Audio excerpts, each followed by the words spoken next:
Ravi de vous accueillir sur le plateau du direct de l'assurance maladie depuis Santexpo 2026.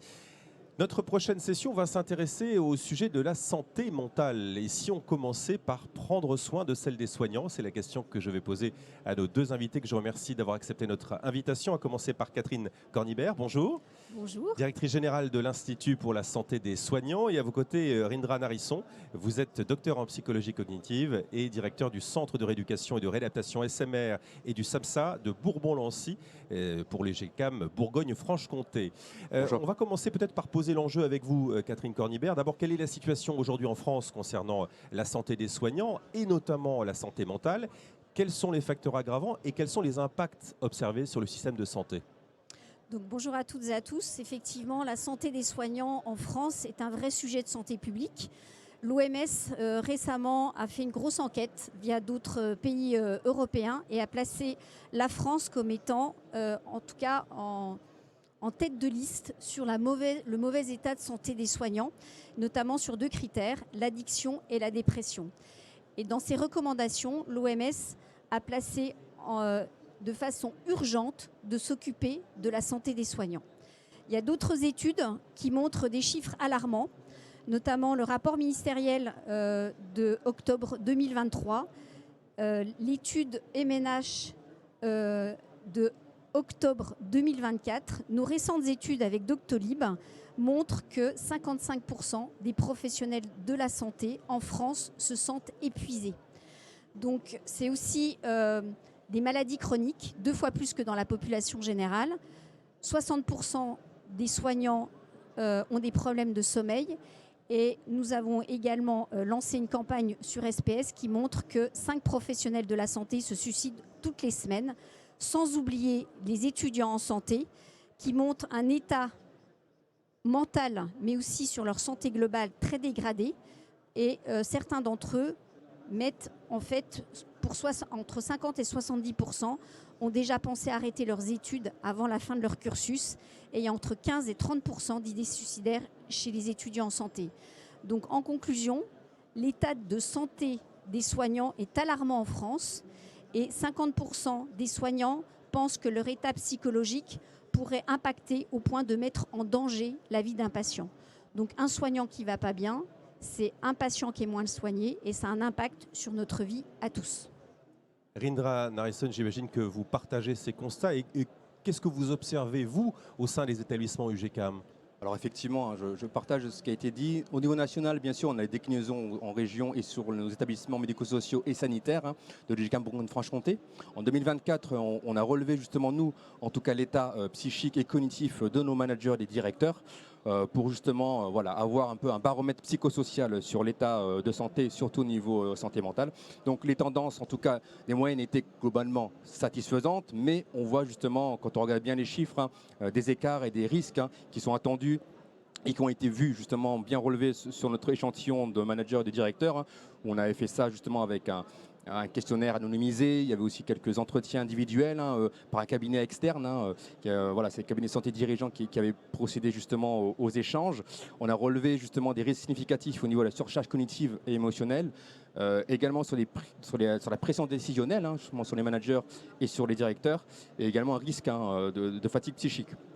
Au-delà de l'aspect individuel, situations ont un impact, on le voit bien dans le collectif et dans la dynamique justement de travail. On voit bien aussi que quand il faut gérer des conflits de manière managériale pour justement les cadres de proximité, on voit bien qu'un cadre qui est épuisé autant au niveau émotionnel que cognitif va mal gérer ces situations-là.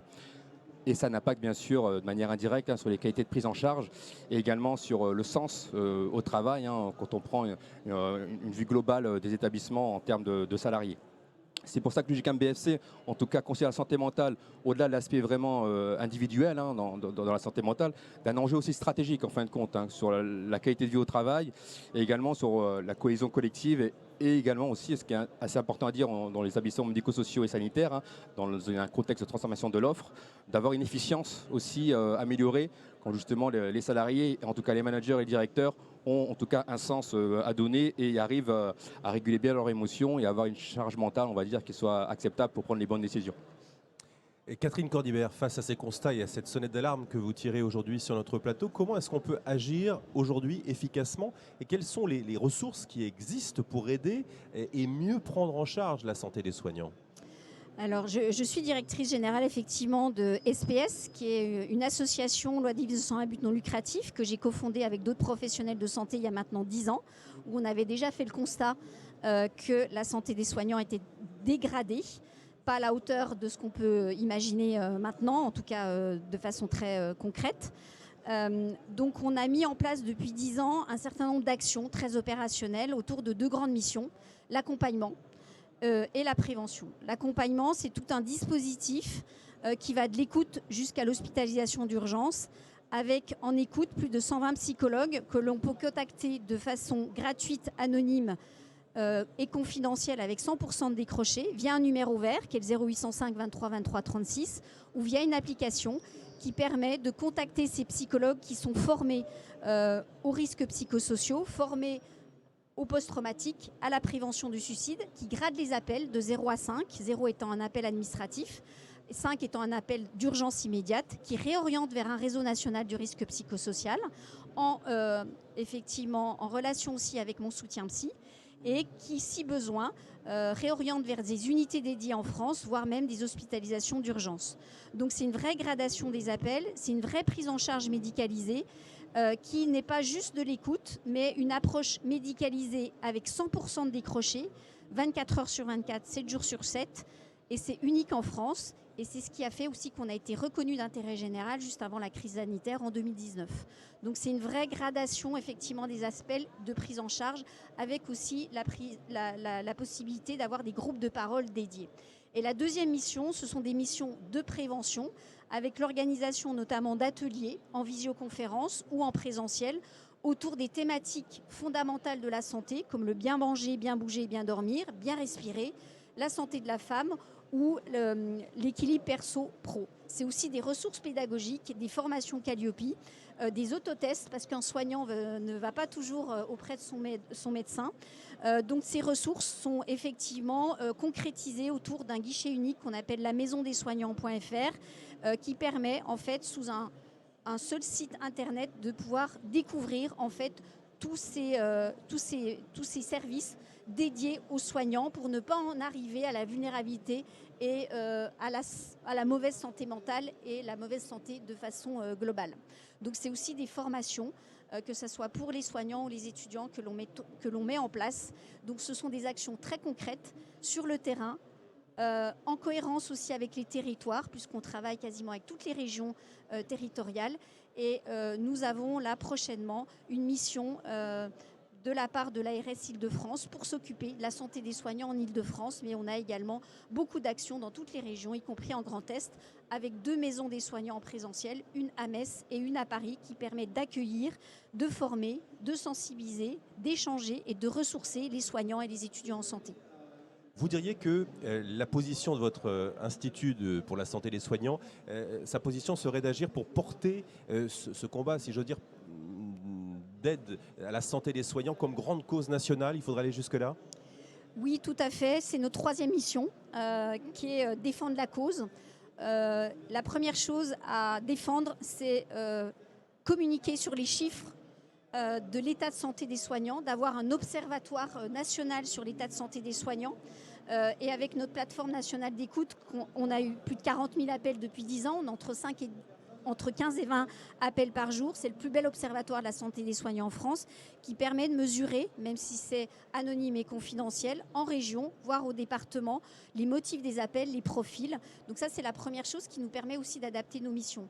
Donc oui, on a lancé au 11e colloque national de SPS au ministère de la Santé, sous le haut patronage de la présidence de la République en août dernier, #soignants grande cause, et on a créé une campagne de communication pour mobiliser en fait de façon individuelle et collective sur le fait que la santé des soignants doit être une grande cause.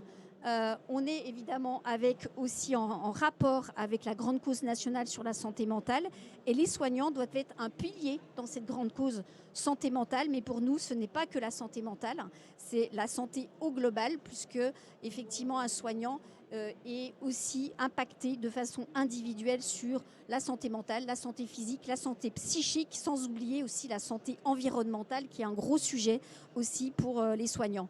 Donc oui, mobilisons la santé des soignants comme étant une grande cause, si possible une grande cause nationale, parce que quand on a entre la moitié et 2/3 des professionnels de la santé qui se sentent épuisés, c'est un vrai enjeu de santé publique, pas que sur la qualité des soins, mais également sur notre santé à tous. Merci Catherine Cornibert. Alors voilà pour les priorités d'action du SPS. Côté UGCAM, quelles sont les actions qui ont été mises en place, qui sont en cours ou prévues expliquez-nous tout ça et on parlera des résultats ensuite. Oui. Alors justement, nous en tout cas au niveau du UGCAM BFC, une déclinaison un peu plus opérationnelle et qui débute vraiment depuis 2024-2025. Donc là, en 2025, suite à ce constat, on a décidé d'avoir une démarche institutionnelle qui a été structurée autour d'un COPIL justement dédié à la santé mentale. COPIL vraiment centré sur les managers et les directeurs en première intention, suite au baromètre que nous avons fait passer en 2024. Et d'avoir justement une approche qui, comme a dit Madame Cornibert, qui soit déstigmatisante au niveau de la santé mentale, axée sur la prévention également, et d'avoir surtout une approche globale pour avoir justement retentissement sur les équipes in fine. Pour ça, on a justement relevé les besoins des managers, c'est-à-dire pendant un séminaire qu'on a dédié au sujet en 2025, on a relevé ce que les managers avaient besoin au quotidien, à la fois pour avoir une prévention efficace au niveau de la santé mentale, avoir un outillage, savoir aussi au niveau formation s'il y avait des besoins. Donc on a pu établir une feuille de route. Donc la feuille de route a commencé sur 2025, il y a déjà la création du COPIL santé mentale qui est pluridisciplinaire. On a des managers cadres, des directions, du siège. On a aussi un médecin qui s'est mis très récemment. Donc on a quand même une vue globale des établissements, mais en tout cas des approches qu'on peut avoir entre justement les secteurs adultes, secteur enfants, sanitaire, médico-social, qui permet d'avoir un échantillon assez significatif. Et on a pu établir justement cette feuille de route avec les besoins identifiés. Donc les besoins étaient vraiment axés sur un plan de formation adapté, sur la gestion des conflits, sur également la régulation émotionnelle, toutes les théories qu'il y a en intelligence émotionnelle. Donc les managers étaient preneurs. On a déjà pu faire une formation sur la gestion des conflits en 2025. Également sur le PSSM, sur justement les premiers soins en santé mentale, où justement notre médecin sera formé pour pouvoir le faire en intra dans nos établissements. On a aussi également une campagne de sensibilisation auprès des salariés qui a commencé là sur fin 2025. Donc à la fois pour déjà un premier signal déstigmatiser et ouvrir la parole. Là c'est vraiment pour l'ensemble des salariés. Et également aller sur des positionnements, sur des gestions bien sûr, sur l'aspect suicide comme a été dit, sur l'addiction. On a aussi un volet sur comment prendre soin au quotidien. Donc il y a plusieurs axes qui sont justement déclinés sur 2 ans au niveau de la sensibilisation. Et également des actions plutôt en local, c'est-à-dire dans les établissements. On a eu bien sûr pendant le octobre 2025 sur la journée mondiale de la santé mentale, on a pu faire des actions en établissement. On a eu une bonne justement adhésion des professionnels qui ont pu répondre à certains quiz de connaissances sur la santé mentale, avoir des outillages au niveau du quotidien pour réguler son émotion, physiquement aussi. Donc ça c'est vraiment des premières actions qui montrent un petit peu, on va dire, comment ce nouvel axe c'est assez nouveau en UGCAM BFC, c'est vraiment la première fois qu'on axe vraiment là-dessus. C'est pour ça qu'après on reviendra vers vous, votre association, parce que je pense qu'on pourrait croiser certaines ressources que vous avez, qu'on pourrait implémenter sur notre UGCAM. On développe aussi en ce moment un kit de manager en fait sur la santé mentale. Donc, dans un premier temps, une première phase pour savoir comment prendre soin de sa santé mentale en tant que manager.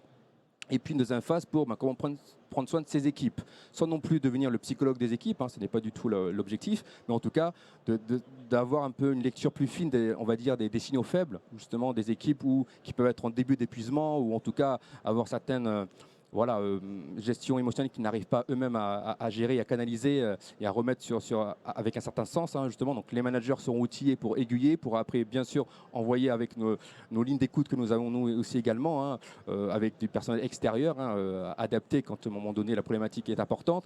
Mais il faut vraiment, je pense, se mettre plutôt sur un versant de prévention. C'est pour ça qu'on essaie vraiment d'agir en amont avant d'arriver dans un épuisement où là, typiquement, il faudrait aller plutôt sur des dispositifs médicaux, qui sont au-delà du travail, du service, en tout cas de nos établissements. On a fait le choix, en tout cas, nous, de se cibler plutôt sur les managers et directeurs, parce que, comme on l'a vu justement sur le baromètre que nous avons fait, l'épuisement était quand même, voilà, le risque était quand même significatif, hein. On avait quand même une part d'au moins 40% quand même des personnes qui étaient à risque d'épuisement par rapport à une charge justement, charge décisionnelle. Et c'est important de se dire que si on part sur le manager et le directeur, c'est pour après indirectement agir sur les équipes. Qui est une répercussion positive directe auprès des équipes. Exactement, parce que voilà, nous on se base quand même sur des approches qui sont cognitives, hein, donc sur la cognition sociale. Il y a aussi voilà Donc une approche innovante dans votre méthodo. Exactement, on essaye vraiment de, bien sûr, d'avoir une rigueur scientifique justement sur quelle approche utiliser, de se baser sur les ressources existantes, hein, comme dans votre association par exemple. L'État aussi avait mis à disposition un site au niveau de la santé mentale pour avoir déjà un début de kit de santé mentale. Il y a même une charte justement de santé mentale. Donc on a pu vraiment s'appuyer sur la méthodologie existante et les techniques existantes. Donc c'est important qu'on essaye justement d'avoir cette approche, on va dire, de prévention, mais pédagogiquement aussi avec nos managers. On l'a déjà fait pendant nos séminaires, d'avoir des approches sur les biais cognitifs, qui peuvent être à l'œuvre quand on prend une décision, savoir quels biais agissent, savoir que c'est automatique, mais de les connaître et de savoir que dans certaines situations d'épuisement ou de fatigue ou de contrariété, on peut prendre certaines décisions qui auront un impact après sur l'organisation. Bien sûr. Est-ce que vous êtes au début de la démarche? Est-ce que vous avez déjà des premiers résultats et quand est-ce qu'ils seront observables, ces résultats? Alors, comme j'ai dit, voilà, le début en tout cas, du COPIL a été en 2025. Donc là, on a, pour le moment, ça va être vraiment une vision sur le long terme. Donc les résultats vraiment plus métriques seront sur les deux années qui arrivent. On a déjà quand même des premiers retours qui sont importants du terrain. Donc on voit qu'il y a quand même une bonne adhésion au niveau des managers, au niveau des équipes, à la fois aux actions de sensibilisation qu'on fait sur nos établissements, aux journées aussi dédiées. Et puis on a fait, comme j'ai dit, un quiz de santé mentale. On avait quand même une bonne satisfaction justement des thérapeutes, voilà, du personnel aussi de fonction support administratif qui ont participé justement à ce quiz. Voilà, qu'on soit sur ce sujet-là, ils étaient intéressés, fortement intéressés et contents qu'on puisse enfin cette fois s'attarder vraiment sur ce sujet-là. Et c'est pour ça que dans un deuxième temps, on va croiser bien sûr les données RH plus classiques, hein, donc le taux d'absentéisme, aussi bien sûr le turnover, mettre en place un baromètre psychosocial justement annuel pour suivre un peu les évolutions sur les années qui arrivent et voir vraiment les retombées réelles, positives sur les organisations. Et donc voilà, on est vraiment sur un collectif de travail, on essaye vraiment d'aller sur la prévention en priorité. Merci Monsieur Larisson. Que vous inspire, Catherine Cornibert, cette démarche entreprise? Ça va dans le bon sens, j'imagine. Il y a un croisement de méthodes, de ressources qui peut se faire entre vous et le groupe UGCAM? Moi, je salue effectivement l'initiative qui est innovante, qui est réelle, qui est concrète, qui est factuelle, avec l'évaluation qui est derrière. Moi, je salue également toutes les initiatives qui existent actuellement sur le territoire français, même dans les DOM-TOM, puisqu'il y a beaucoup d'initiatives qui ne sont pas encore complètement encadrées, mais qui vont dans le sens pour s'occuper de la santé des soignants à titre individuel. C'est-à-dire que comment on fait pour s'occuper de soi-même. Au niveau de l'équipe, comment effectivement un manager s'occupe de son équipe, mais aussi au niveau d'une structure. Donc il y a trois, j'ai envie de dire, enjeux, de dire finalement je m'occupe de moi à titre individuel, je m'occupe collectivement de mon équipe ou je m'occupe de façon plus globale au niveau de la structure.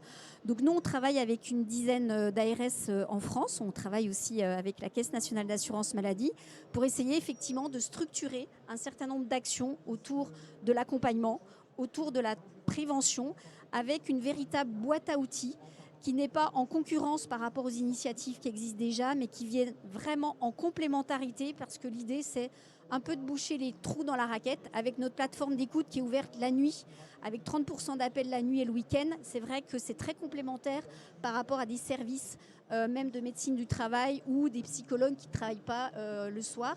Et puis tous les ateliers qu'on a actuellement sont aussi en visio, même si on fait des choses en présentiel, et ça vient compléter des espaces de santé, ça vient compléter des initiatives qui soient publiques ou privées, et ça vient compléter aussi par exemple ce que fait la Fondation des hôpitaux au niveau des espaces de santé dans certaines structures, voire même des maisons comme les bazars de la santé à Vichy, qui ont aussi des démarches individuelles, territoriales qui sont intéressantes. Donc notre association est faite pour agir collectivement en complémentarité, mais avec une certaine expérience maintenant depuis 10 ans sur les besoins de la santé des soignants pour s'adapter exactement vers le aller vers, hein, pas toujours qui viennent vers nous, mais pour identifier aussi le besoin à travers toutes les études que l'on a réalisées, puisqu'on a fait une quinzaine d'enquêtes et d'études qui mesurent exactement les besoins des soignants qui sont évolutifs On l'a vu depuis la crise sanitaire où ils étaient épuisés, ils perdaient du sens. Et là, maintenant, on voit pour la première fois que certes, il y a la qualité de vie et des conditions de travail qui sont importantes, mais il y a aussi maintenant, et sur la plateforme, c'est le cas, la santé individuelle qui ressort très fortement pour en tout cas des motifs d'appel et de vulnérabilité. Donc nous, on est là en fait pour être complémentaires, pour défendre la cause, pour initier et pour faire bouger les lignes sur une grande cause qui doit être nationale avec un enjeu de santé publique. Et on attend, parce que c'est imminent, la feuille de route opérationnelle sur la santé des soignants qui va arriver prochainement et qui va aussi permettre de structurer les formations, parce que je pense qu'ils doivent faire des formations, vous en avez parlé au niveau des managers, mais aussi de façon précoce, au niveau des étudiants, même au niveau pédagogique, même au collège, pour dire que finalement, la prévention, s'occuper de soi, c'est pas réservé qu'aux soignants, c'est réservé à tout le monde, enfin en tout cas c'est proposé à tout le monde. Donc il y a un gros travail de déstigmatisation, de repérage, de formation, de défendre la cause pour dire qu'un soignant, ça tient en fait un système de soins en France, mais pas qu'un système de soins, en fait toute notre vie à tous. Pour conclure, Rindra Nareeson, sur tout ce qu'on s'est dit, qu'est-ce qu'il faudrait retenir? Ce qui serait à retenir, je pense que c'est important de dire que prendre soin quand même de la santé mentale des professionnels qui prennent soin des autres, c'est quand même un enjeu qui, pour nous, en tout cas au niveau GCAM BFC, je pense au niveau de l'UGCAM, un enjeu majeur de solidarité et d'efficience. Donc c'est important qu'on ait cette responsabilité collective en ligne de mire. Et pour nous, en tout cas, ce qui est important, c'est que la démarche doit être vraiment incarnée par la gouvernance. Donc c'est ce qu'on essaie de faire au niveau de l'UGCAM pour après, bien sûr, atteindre justement tous les soignants et tous les agents d'accompagnement, même au niveau médico-social. Un tout dernier mot de conclusion, Catherine Cornébert.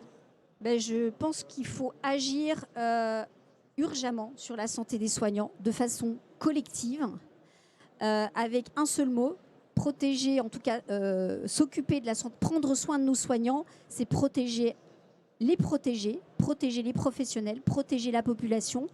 Et ça repose, la santé des soignants, sur notre avenir à tous, pas que sur l'avenir du système de soins, mais sur notre vie à tous, puisque c'est notre raison d'être, comment on peut préserver la santé des soignants pour améliorer la vie de tous. On terminerait avec ce message. Merci infiniment à vous deux pour cet éclairage indispensable sur la santé des soignants et notamment la santé mentale. Je crois que le public du stand K42 peut vous applaudir. Merci infiniment. Merci. Cette séquence sera retrouvée en replay, bien sûr, comme l'ensemble de nos sessions sur la page YouTube de l'Assurance Maladie. Merci de votre attention et à très bientôt sur notre plateau du direct de l'Assurance Maladie.